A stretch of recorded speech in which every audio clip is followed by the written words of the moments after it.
and I talk here from the vantage point of the women's movement, we were mostly fighting in single issues. Some of them were coalition, but they were single issues. Pro-choice, child care, et cetera, et cetera. Employment equity, pay equity. We were organized around issues. When Mulroney came in with his neoconservative agenda, we realized we couldn't fight issue by issue anymore. We had to take on this whole right wing, what we thought then as right wing, well, neoconservative, neoliberal agenda. And so we formed coalitions. The Pro-Canada Network, the Pro-Canada Network, now the Action Canada Network that we formed around free trade. But the problem with these coalitions, and it was important to form the coalitions, and most important in those coalitions was the alliance between the labor movement and the social movement, which continues to today, which we saw the power of in that demonstration at Queen's Park the other day. But the problem with the coalitions we built was they were top-down, and they didn't get to the grassroots. And this is where Choices was different, I think. Maybe I'm wrong, maybe I'm romanticizing Choices a bit, but I think Choices did get a more grassroots focus. But in other places, and certainly at the national level, the coalitions operated like leaders in back rooms negotiating deals, you know? And that can't work for us. It can't even work for them anymore, you know? It can't even work for the people in power anymore. They also have to have some level of populism. It certainly can't work for the people fighting for social change. And the power dynamics in those coalitions were too much like the power dynamics in society. So the unions who had the resources would often make the decisions. There was a lot of sexism. There was an absence of people of color or Aboriginal people in most of those coalitions. We didn't transform those coalitions in the way they needed to be transformed in a democratic way to really be able to mobilize people and to really speak to people about the issues at the base. Now, one of the things that the right wing and the NDP thinks, and somewhat in the labor movement as well, is that it was a mistake for the NDP and the labor movement to make this coalition with social movements, that the social movements are not loyal enough to the NDP, and that the focus on equality issues was divisive and weakened us. But I can tell, in my view, it's those things that have put us in the position today to fight back in a way that the movements are not in Britain in a position to fight back, are not in the same way in the United States. It's because we made gains on equality issues. Even today, Mike Harris, Ralph Klein, and Preston Manning will not say one word against women's equality, not even on the abortion issue. Okay?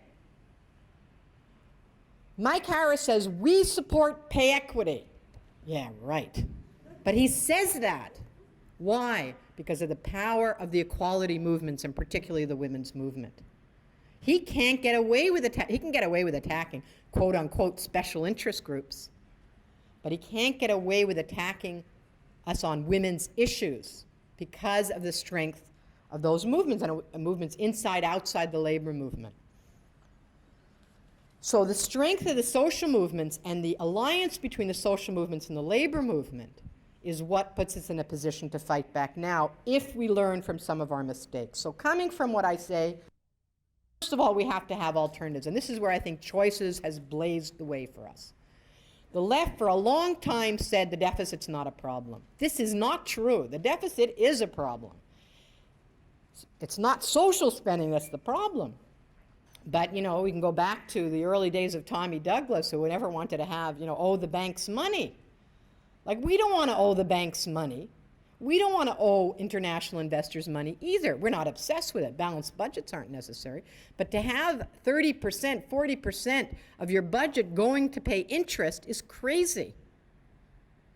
And it doesn't make any sense from a left-wing perspective at all.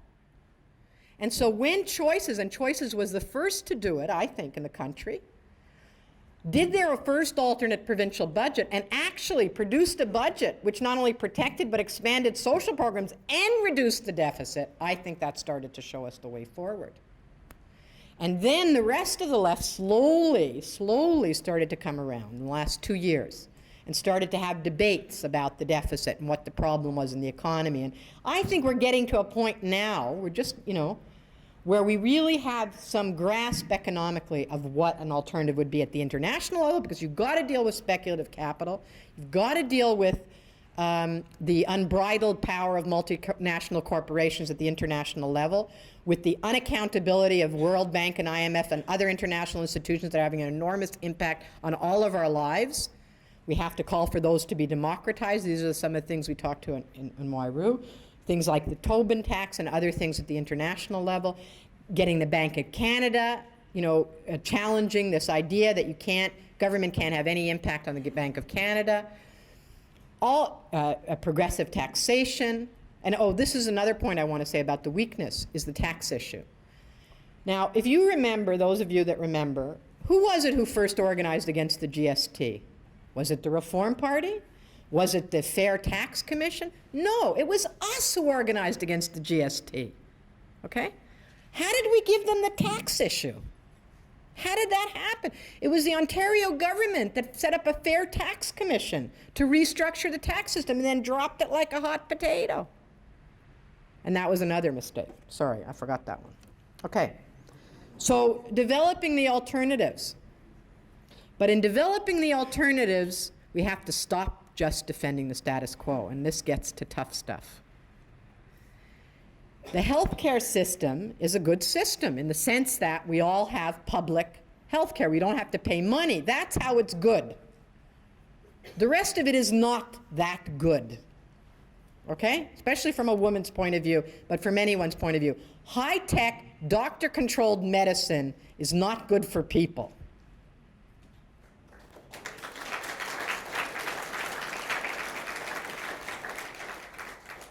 Closing hospitals in Toronto is not a bad thing. We have 42 hospitals in Toronto. They mostly provide fiefdoms for rich doctors and administrators.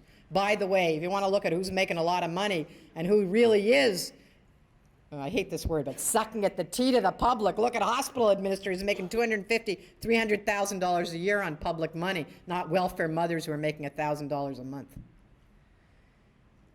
Restructuring healthcare is a good idea to make it more community-based. But let's make sure they're union jobs. Let's make sure that doctors don't control, that we have healthcare workers together in these community clinics. These are very good moves that feminist healthcare critics and other healthcare activists have been arguing for years. But because we're afraid about how the right's going to do it, instead of saying this is an alternative, we say no, don't close the hospitals. No, don't have community clinics. And we defend a system we don't agree with.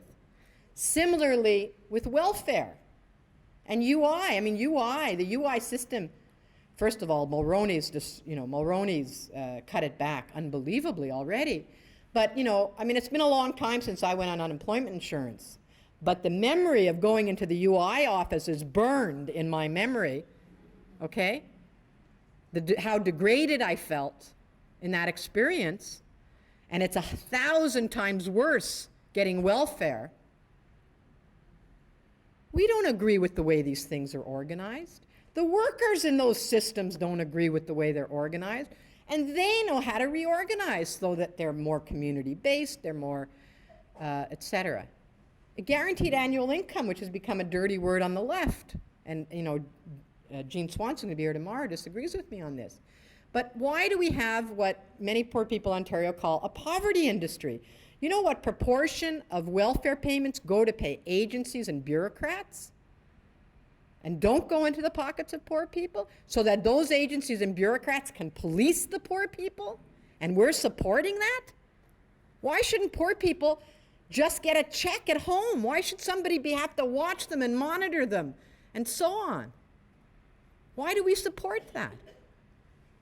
So we have to look at the same time as we're looking at the economic alternatives, we have to look at how we want to deliver social services and it's hard, not let the attacks on the right stop us from providing creative alternatives and leadership. And I know it's hard because I do it on my show every night, and I often wind up defending the status quo, because you're so horrified when someone says they want private Medicare so they can smoke. You start defending the current system, you know what I mean? Like, it starts to look pretty good, right? So it's uneasy to understand why we slipped into this, but we have to step away from it, step out of it, and think of a different strategy.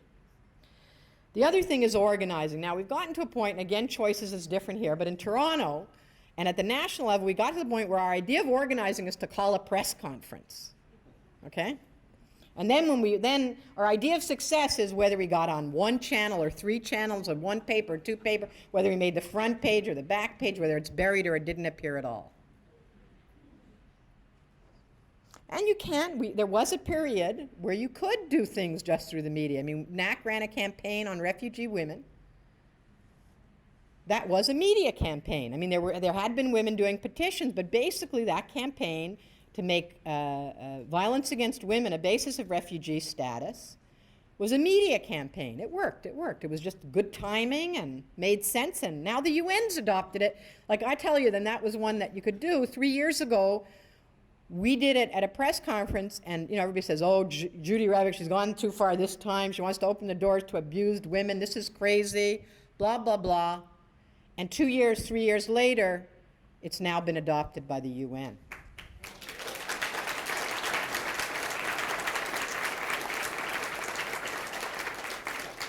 So it is possible to seize an opening and run with it like that, but not very often, and certainly not in this period.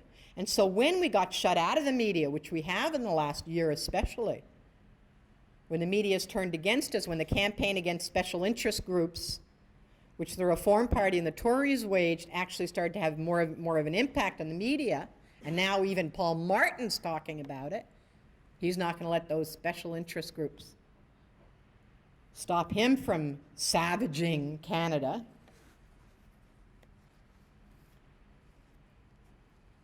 We have to get back to our roots, to organizing at a grassroots level. In the 60s and 70s, they didn't come. We didn't have press conferences. They didn't come to, and if we had them, they wouldn't have come.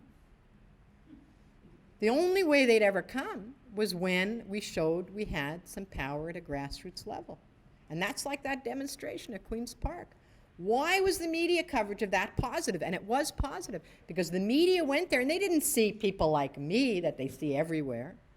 They saw young people, they saw poor people, they saw working class people, and they said, this is real. People are really angry about this. And that's what we have to do. People are really angry. People are hurting. And if we can provide them with another vision, then we can organize them.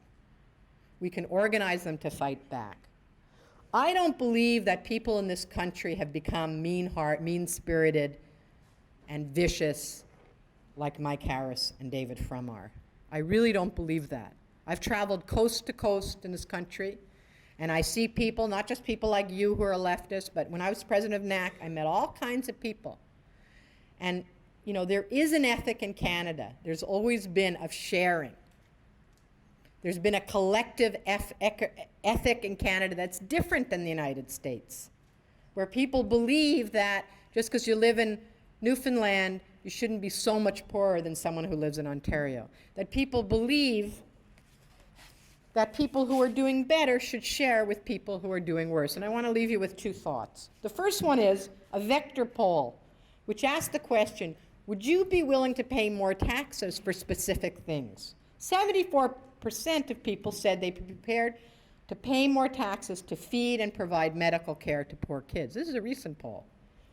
68% said they were prepared to pay more taxes to train people to get off, to help them get off welfare. 57% said they'd be prepared to pay more taxes for free daycare for the poor. People don't want to pay more taxes because they think the government's spending their taxes badly, with some justification. Your lunch is an example of that. But there's lots of others in Ontario. Any letter that the minister signed goes through 5 bureaucrats, most of whom are paid more than $100,000 a year in order to read a letter, in case the minister should sign something. Okay? People feel that the government's spending their tax. They work hard to pay those taxes, and they want to feel that their taxes are going to provide a better life for people, and they have a right to feel that. And we should be defending that right, not arguing against it. The other thing I want to leave you with is, but I think I just forgot it because I'm tired. I did forget it. Oh, okay, yeah.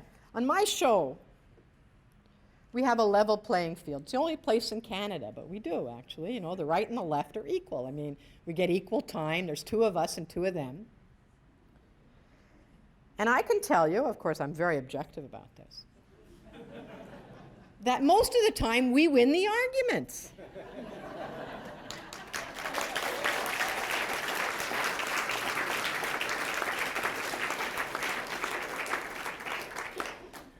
When we first started doing this show, 80% of the mail we got was on the right. Now it's about 50-50, sometimes more on my side, sometimes more on Claire's, although they like me better. Even the right-wingers like me better. But now maybe it's because all these left-wingers are desperate to see somebody say something left-wing, but I don't think so from the letters. I think it's just that what we say makes sense. It makes sense to people. It speaks to how they would rather be. They'd rather not be mean and hate people. They'd rather be caring. You know, most people would rather be caring. And I think, and I'll end on this, that we have to talk more about values. The other day on my show, Michael Bliss, you know Michael Bliss? He said to me, well, Judy, you know, we were talking about, I can't remember, something about the deficit or we were talking about how business ethics have come to dominate everything. He said, well, you know, Judy, you and I organize our life in a business-like manner. And I said, no, we don't. I said, I take care of my nephew. This is not in my financial advantage to pay for food for a teenage boy. Or have his friends over at my house even makes me a lot uncomfortable a lot of the time. But I do it because I love him. That's why I do it. Not because, you know, it's business-like to do it. And people can understand that. We don't live our lives like a business. We don't run our family like a business. There's love in our lives. There's no love in businesses. We take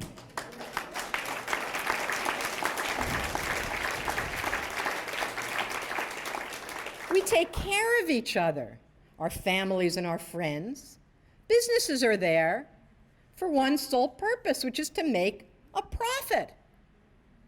Families, friends, and government is not about making a profit. It's about caring for people, and we should start talking more about that. Thank you.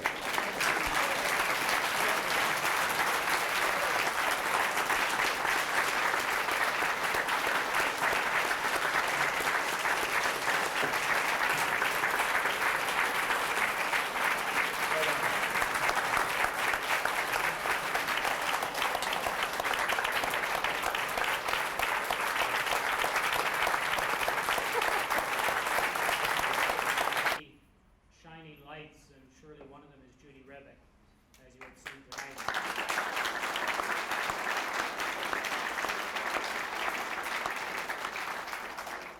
On behalf of all of you, and on behalf of Choices and the other sponsors,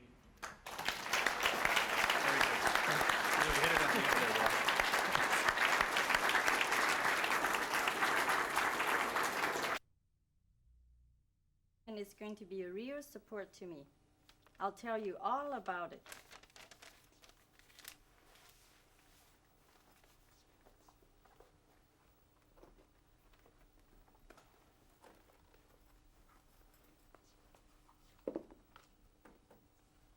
Hello, don't I know you?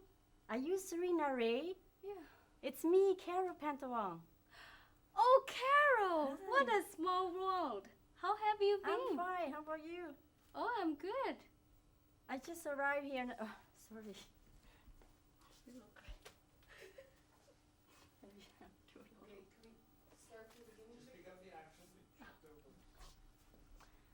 You look great. I just arrived in Canada not too long ago.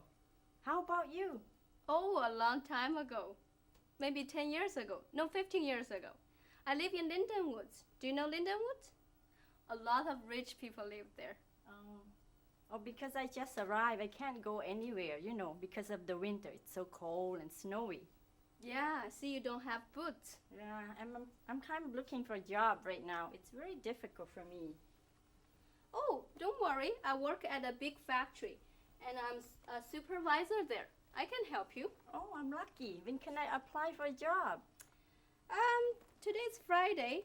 You can go there on Monday. I'll give you the address. Oh, thank you. I'm very lucky to meet someone from my own community, someone to help me. How about your family? Oh, they are very nice. I have a girl and a boy. They are both in private school. Oh. So how about you? Where do you live? I live in a very small apartment. Oh, well. Okay, I'll see you on Monday. I still have to buy the boots for my new outfit. They are very nice, don't you think? It's $200. They are nice. I'll take it. Okay. Okay, so long. Yeah, bye-bye.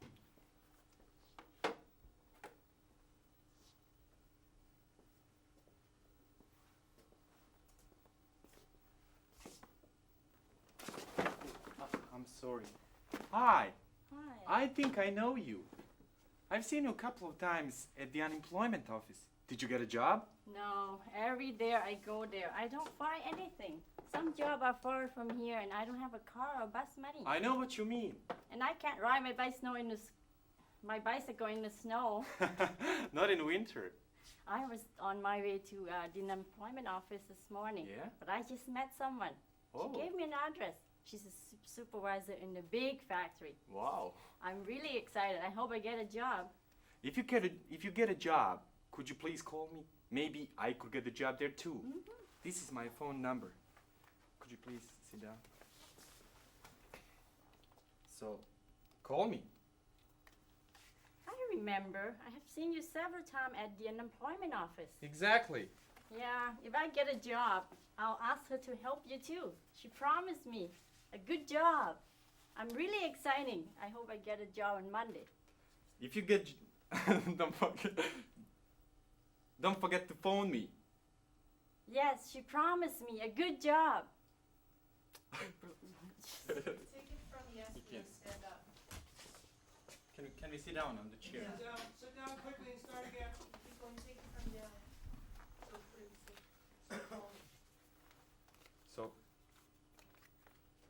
So call me. Okay, I remember. I've seen you several times at the unemployment office. Exactly. Yeah, if I get a job, I'll ask her to help you too. She promised me, so I'm really looking forward for Monday. Don't forget to phone me. Yes, she promised me. Good. A good job. A good. Oh, great. Okay. Okay then. I'll talk to you later. Okay. Okay. Bye. good, that was good. That last time was really good.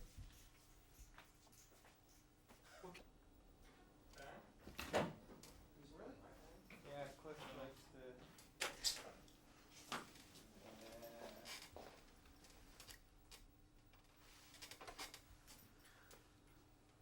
Rolling. Rolling. Action.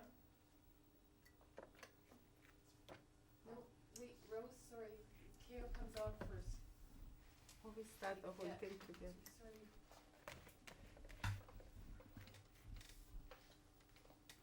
Excuse me, is Mrs. Ray here? I'll check. Please have a seat over there. Thank you.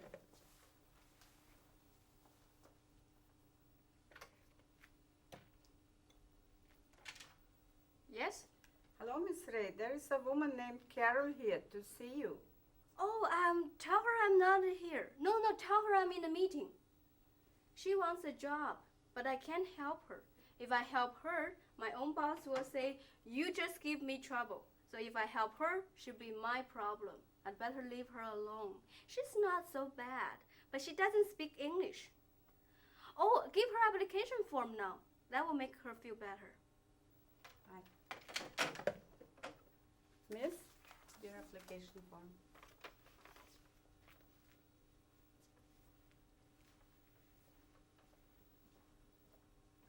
Okay. Cut. Good. Did she? Rolling. Rolling. Action. Excuse me, My name is Carol. Is it Mrs. Ray here? I'll check. Please have a seat over there. Thank you.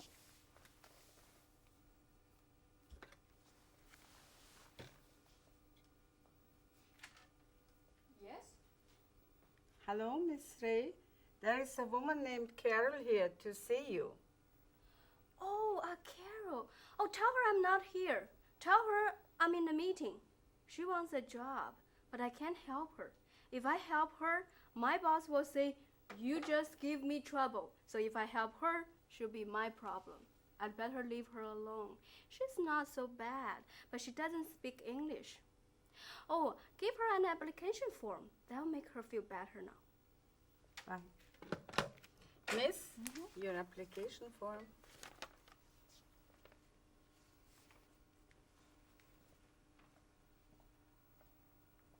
Cut.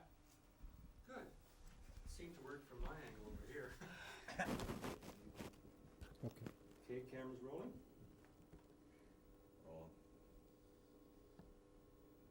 Action. Excuse me, is Mrs. Ray here? My name is Carol. Please have a seat over there.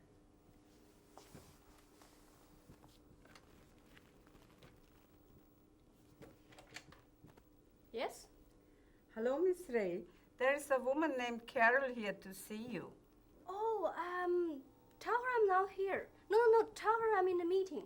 She wants a job, but I can't help her. If I help her, my own boss will say, you just give me trouble. So if I help her, she'll be my trouble. I'd better leave her alone. She's not so bad, but she doesn't speak English. Oh, give her application form. That'll make her feel better now. Miss, Yes? your application form. Cut. Good. Okay. Action. Rolling. Sewing machine operator. Secretary. Well, try this. Hi. So why didn't you phone me? Hey, what are you doing back here at the unemployment office? I thought you'd be working at the big factory. Come to think of it, I thought I'd be working in a big factory. I'm sorry, it didn't work out. Please don't be mad at me. Oh. That's okay. You look a little sad. Let's go for a walk and talk about it. Thank you. I think you seem like a good friend, even though we're not from the same country. But I think we have a lot in common. Exactly. Cut. Good. Okay, we'll do it again. Camera rolling. Rolling. Action. Sewing machine operator. Secretary. Maybe I'll try this. Hi. So why didn't you phone me? Hey, what are you doing back here at the unemployment office? I thought you'd be working at the big factory. Come to think of it, I thought I'd be working in a big factory. I'm sorry. Please don't be mad at me. It didn't work out. Oh. Yeah. That's okay. You look a little sad. Let's go for a walk and talk about it. Thank you. You seem like a good friend, even though we're not from the same country. But I think we have a lot in common. Exactly.